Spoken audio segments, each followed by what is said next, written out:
Welcome to High Infidelity, the best cheating videos on YouTube. If you enjoy this content, remember to subscribe and turn on notifications. Now let's get into the video. I think I cheated.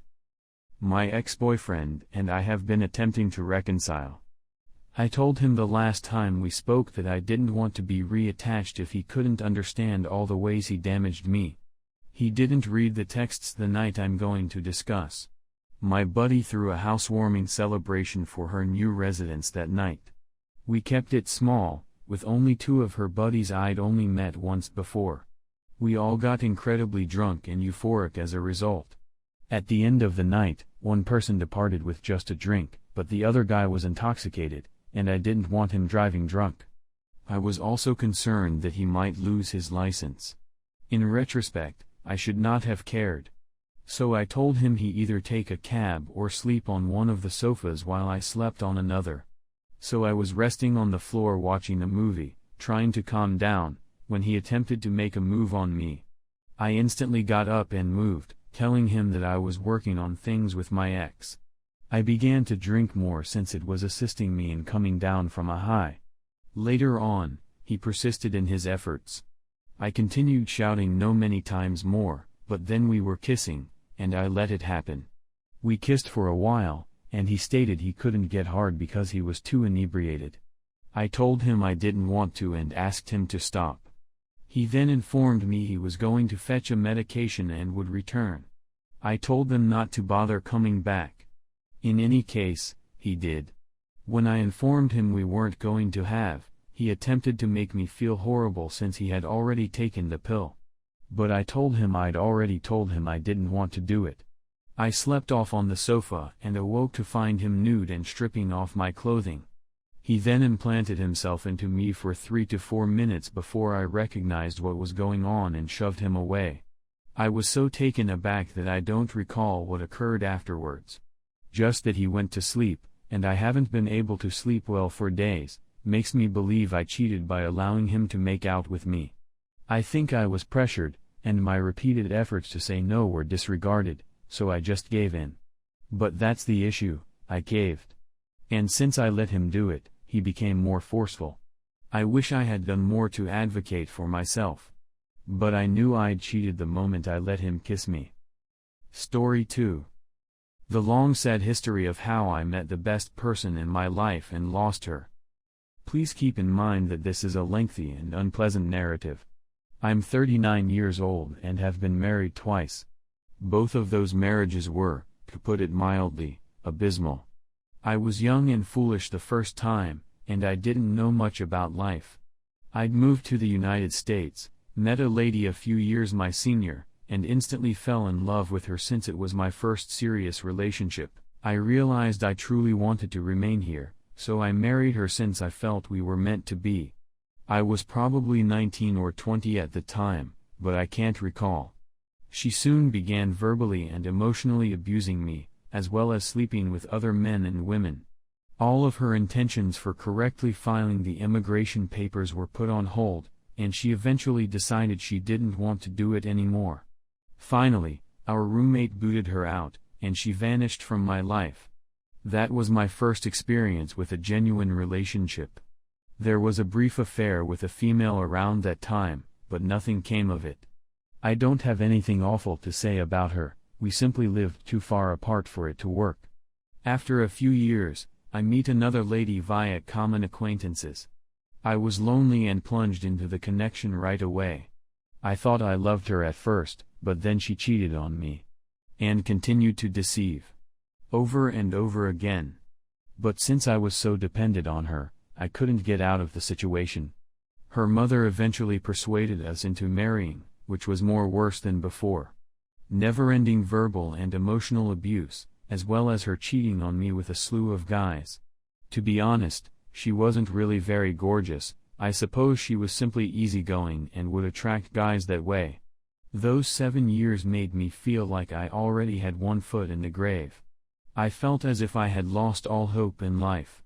Finally, she wanted to relocate to a different section of town, although I did not. I finally had my belongings in order to be able to afford an apartment on my own, so we parted ways. The divorce occurred a few years later, and it was unremarkable. I met a female via common acquaintances around the time of our divorce. I wasn't very interested in her, but she chased me relentlessly. I was lonely, so having a barely legal female aggressively seeking my attention and love was really nice. I felt as though I still had worth in life, and that life wasn't quite so dreary and over. As I should have expected, she merely used me for money and stuff for a time, then began seeing someone else on the side. Neither of us found out until much later, then broke up with me and relocated. After that, there wasn't much for a long time. I had a brief flirtation with another lady. I liked her, but it wasn't going to work out, so it didn't last. My 3 longest relationships had all been disastrous by that time. I'd been verbally, emotionally, and financially abused, humiliated, and repeatedly cheated on. Almost certainly a good 10 years of that total. After a few years, I met a lady online. Beautiful, intelligent, ambitious, and full of life. I'm completely out of my league.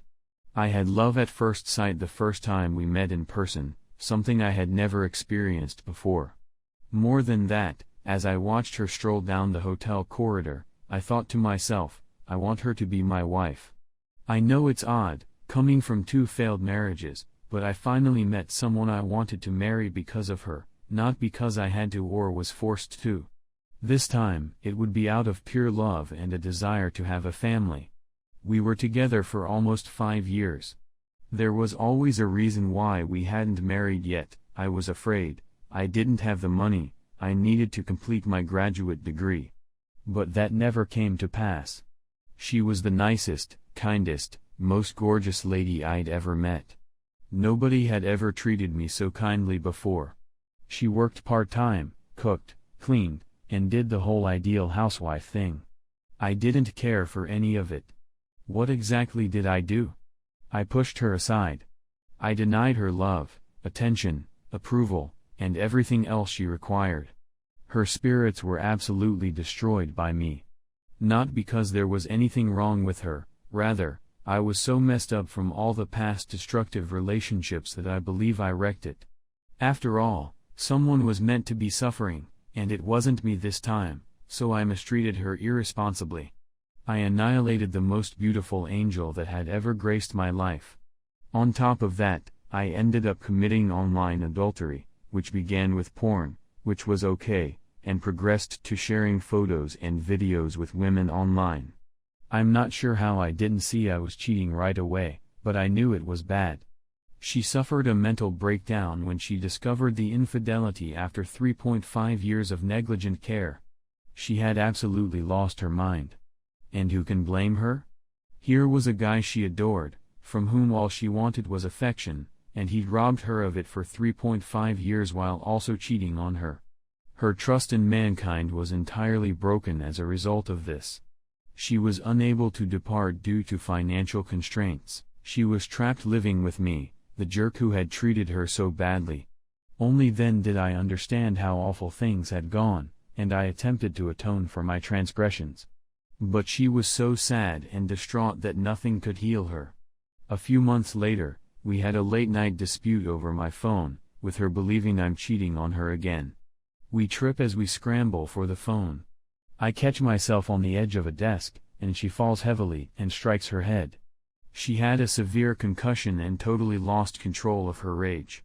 Because I felt insecure, I panicked and went downstairs. When I heard her smashing stuff, I contacted the police because I believed she'd gone insane. They just instructed me to spend the night at a motel. I should not have been such a wimp. I should have checked on her and determined the severity of her concussion so that I could have rushed her to the emergency hospital. But instead, I spent the night in a motel, despite the fact that she had contacted me and said she had no clue what had occurred or where I was. I assumed it was some sort of crazy hallucination or falsehood on her side, while the fact was that she had amnesia. Her concussion left her with long-term rage issues. If she was already enraged and furious over the adultery and abuse, her rage rose tenfold. We had so many shouting battles that I had to depart for the motel many times.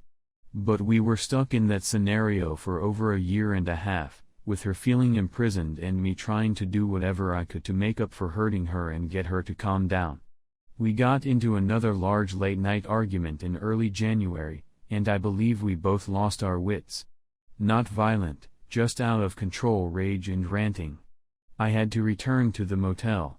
The following day, she brought me clothing from the hotel and informed me that she was leaving the next day. The last time I saw her in person was 4 weeks ago.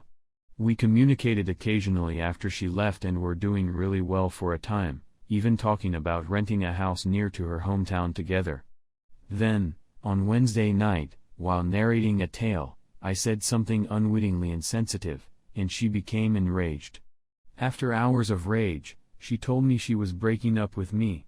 We've only spoken a few times since then, the most recent being an hours-long heart-to-heart open emotions discussion on Sunday night, when I felt like I was finally able to truly open up to take responsibility for how much I hurt her, and I hope she recognized my sincerity. The next time we spoke was yesterday night, when she was enraged over everything I'd done and continued telling me how much she despises me until she tired herself out. I told her that we had just spoken about relocating together and becoming the doctor and doctor's wife in a tiny town the week before. It sounded like a fantastic dream. She said I wrecked it because I kept messing up. I awoke this morning to a missed call from her in the middle of the night, as well as a link to a charming Good Morning TikTok movie. We had a strange talk for approximately 30 minutes, and then, that was all. She subsequently informed me that she had received something in the mail, but we didn't discuss it more.